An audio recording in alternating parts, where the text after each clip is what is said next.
Today on the Coffee Bean Podcast, we're going to discuss a bunch of stuff. We're going to discuss Elon Musk attending Trump's first cabinet meeting that's upcoming Wednesday. The U.S. House Republicans are facing new woes and challenges with the Trump tax cut plan. We're going to discuss the life and legacy of the legendary Secret Service agent who just recently passed away, Clint Hill. We've got the Eagles. Are they going to be going to the White House? The team that won the Super Bowl, are they going to the White House or are they not? That and so much more. So stay with us.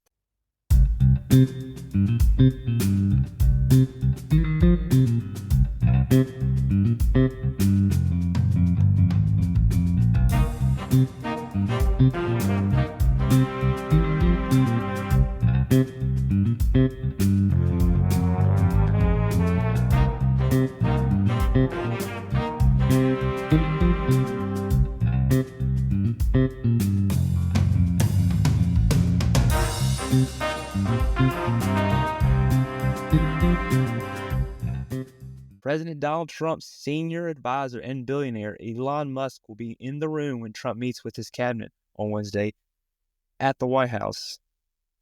White House Press Secretary Caroline Leavitt confirmed reports that Musk will attend the president's first cabinet meeting, saying the SpaceX and Tesla CEO will be present to discuss Department of Government Efficiency DOGE project and how all the cabinet secretaries are identifying waste, fraud, and abuse at their respective agencies. This is the Daily Wire reporting this. Leavitt stated that we look forward to meeting tomorrow. I think you'll be hearing from the president and his cabinet when they're on campus tomorrow. Leavitt added, in the first month of the new Trump administration, the president has set Musk loose on multiple government agencies seeking ways to drastically cut back on spending. Over the weekend, Musk stirred the pot in Washington, D.C., sending an email to federal employees through the Office of Personnel Management that instructed workers to respond with 5 things they had accomplished in the past week. This is basically an email he sent to all the agencies within the federal government, and they had to list these 5 things, and if they didn't, then the threat was that they were going to be looking for another job. This had some issues, some mixed signals from the Trump administration. Senior Trump officials in multiple departments, including the State Department, Defense Department, FBI, told their employees to ignore the email. DOD and the FBI said they had their own review process, and Director of National Intelligence Tulsi Gabbard cited the inherently sensitive and classified nature of our work as the reason her staff should not respond to that email. So obviously that makes sense, right? If you work for the CIA, you work in the FBI, you can't just list every week what you're doing for the government, right? It might be top secret, might be sensitive, so you can't be just blasting that to everybody. So it's a little bit of confusion within the administration. That's just the way it is. I mean, when you're dealing with someone like Elon Musk, he's kind of sporadic and he shoots from the hip a lot, so it's understandable this stuff would happen.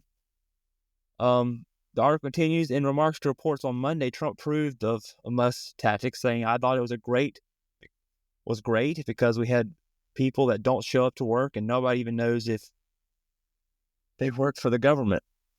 So asking the question, tell us, what do you do this week? What he's doing is saying, are you actually working? And if you don't answer, then you're sort of a semi-fired or fired.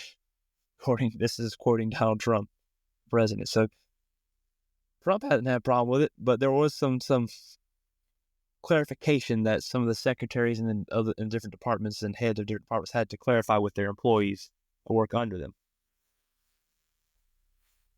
Do you know, in the press conference, the press secretary mentioned the fact that Elon Musk would be attending this first cabinet meeting of the Trump administration on Wednesday, and this is what she had to say. How all of the cabinet secretaries are identifying waste, fraud, and abuse at their respective agencies. We look forward to the meeting tomorrow, and I think you'll be hearing from the president and his cabinet where they're on campus tomorrow. I hope you guys are excited. What's the guy going to wear? He doesn't dress in the typical, what you would say, suit and tie that most government officials wear. I mean, this guy technically isn't a government official. He's a advisor to the president. He's a liaison. He's not necessarily a government employee, so it'd be interesting to see. He might come in with some hat or some outfit or some T-shirt. You never know with this guy. Elon Musk he thinks for himself and does what he wants to do. I guess if you're a billionaire, you can kind of do what you want to do. It's one of the perks of being a billionaire. So it's just going to be interesting to see. It's going to be interesting to see as this administration progresses, as the months continue, what's going to happen. It's almost like you get up every day and you don't know what's going to happen next. I mean, you don't know what Trump's going to say. You don't know what Elon Musk is going to say. You don't know who's going to get fired. You don't know what's going to happen. What great things going to be proposed. It's entertaining. It's entertaining, but they're making some big decisions and they're making some great moves. I believe some great moves. The government wastes billions of dollars. We all know that. We've all said it for years, but Trump seems to be the first one to actually take it seriously in my lifetime. Take it seriously and actually try to limit the waste and the corruption within the government. And if Elon Musk helps him do that, I say, right on, brother, right on. In other news, on the legislative side, the U.S. House Republicans are facing new challenges with the Trump's tax cut plan. This is from Reuters. In the article, it says, Washington, February 25th, Republicans who control the U.S. House of Representatives face growing internal opposition to current plan to advance President Trump's tax cut and border agenda, prompting Speaker Mike Johnson to acknowledge that a planned vote may not happen on Tuesday. So they were planning on having one on Tuesday, but it may not happen because there are some disagreements within the Republican Party on this tax plan. But Johnson faced pushback from several lawmakers. Remember, he's got a very slim majority. It's a 215 majority. So very slim. Just a couple of extra Republicans within the House. So he's got a big challenge. I mean, he's got a big challenge because all it takes is just a couple guys or gals to step up and say, hey, I don't want to vote for this. I don't want to approve this. And then that with the Democrats is enough to shut something down. With this Trump tax cut plan and with any of the spending plan, there are certain Republicans who are super concerned about the spending, about the deficit and it adding to the deficit, which is a concern I have. I mean, I think any American realizes that we are definitely need to get our spending under control. I don't think there's an appetite to truly fix the major spending items within the government, like welfare, Medicaid, Medicare, fix Social Security. There's not an appetite for that within the American people. So what Elon Musk is doing is great, but it's just a drop. This is a little drop in the bucket, as you will. It is not going to even touch it, but it's still important. But even trying to put together a tax plan or a spending plan within the House is going to be challenging just because of that slim majority. Trump's wanting his new tax cut plan. It will ultimately cost $4.5 trillion, which would also fund the Department of Migrants living in the U.S. illegally, tighten border security, energy deregulation, and military spending.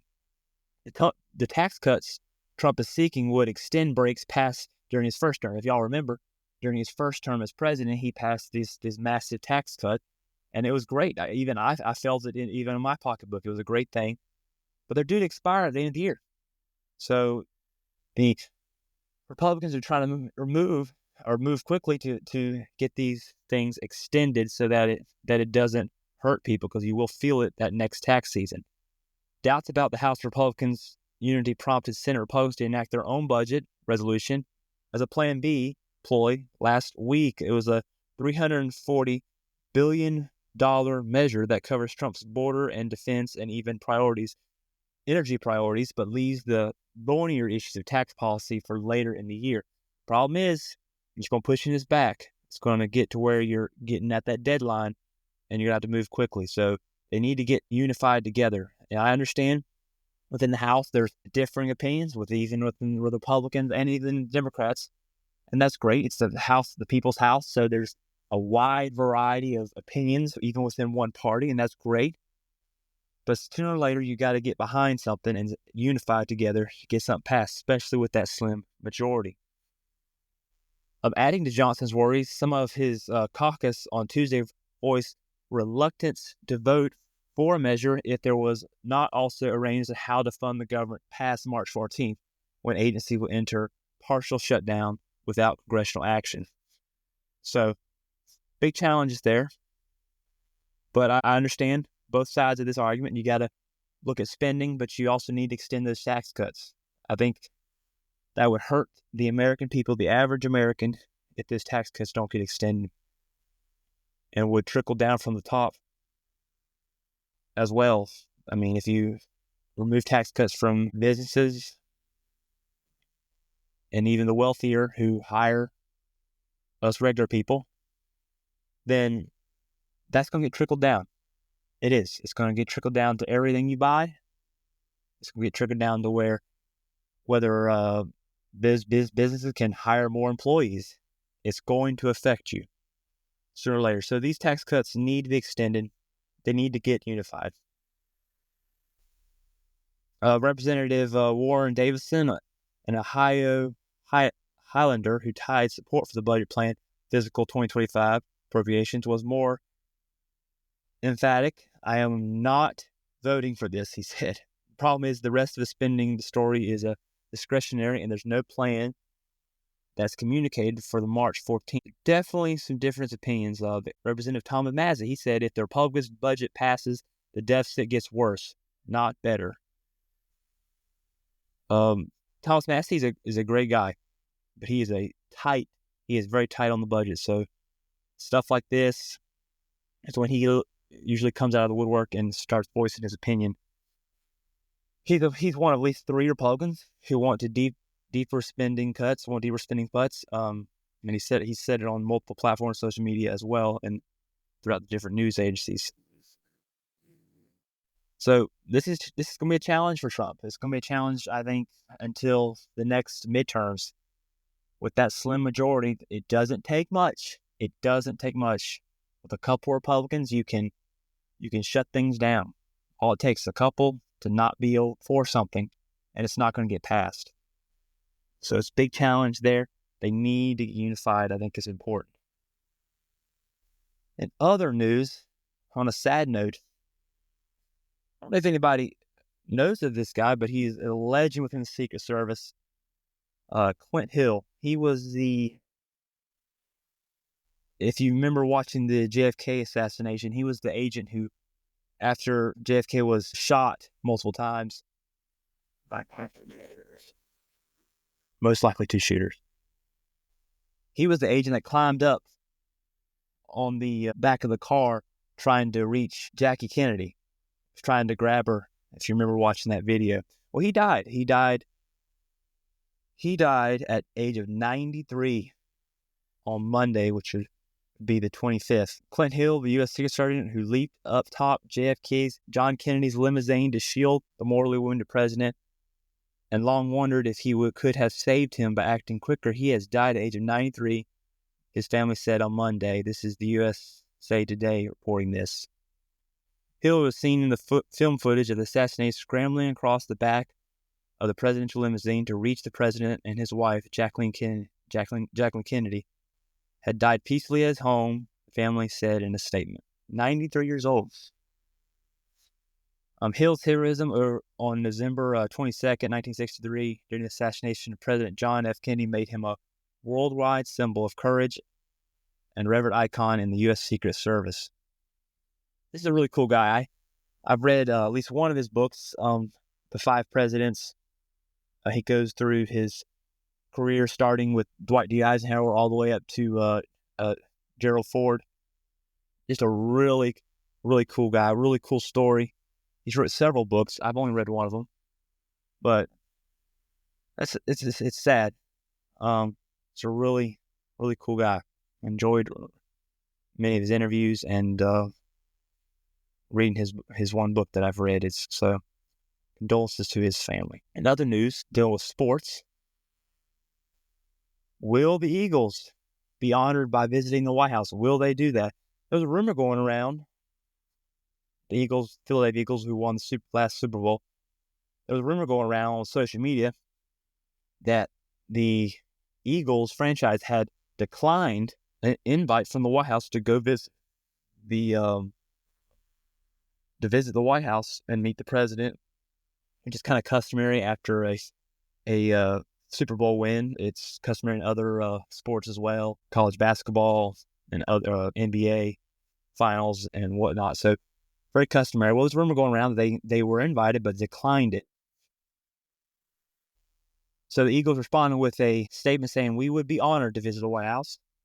It's one of the things we have looked forward to doing, and we look forward to receiving the invitation." So what happened was that they haven't even received an invitation to do it yet. So the rumor going around was false. I think why it kind of started is because back when Trump's first presidency, multiple teams had refused to go visit the White House. Golden State Warriors decided in 2017 not to visit Trump in the White House after winning the NBA championship that year. So it was kind of a thing that was going around, but ended up being false. Things are different now. The culture is a little different. I think the Trump presidency has been more of a welcome to the elites within sports, within the elites within even some in Hollywood, and definitely around the country. So it's definitely more likely that those kind of stunts won't happen this time around. So I hope the Trump administration end up inviting them. I hope they do that. I think that's a pretty cool custom to have. And you remember why all that stuff was going on within sports at the time. This was the time period when the Colin Kaepernicks and all these individuals were kneeling during the national anthem. And of course, that was creating this big controversy within the sports, NBA, NFL. So there was some animosity then at the time between the White House, many Americans, and some of the sport icons. This time around, that's not happening. It's a little bit better atmosphere. So I believe that the Trump administration will invite them, and I hope they get to do that. It's because it's a cool custom. So that's all we got today, folks. Real quick, down and dirty, what's going on today within the news, within the world. We'll have more next episode. Thanks for listening. Please listen and subscribe as this podcast grows. Appreciate your support. Bye.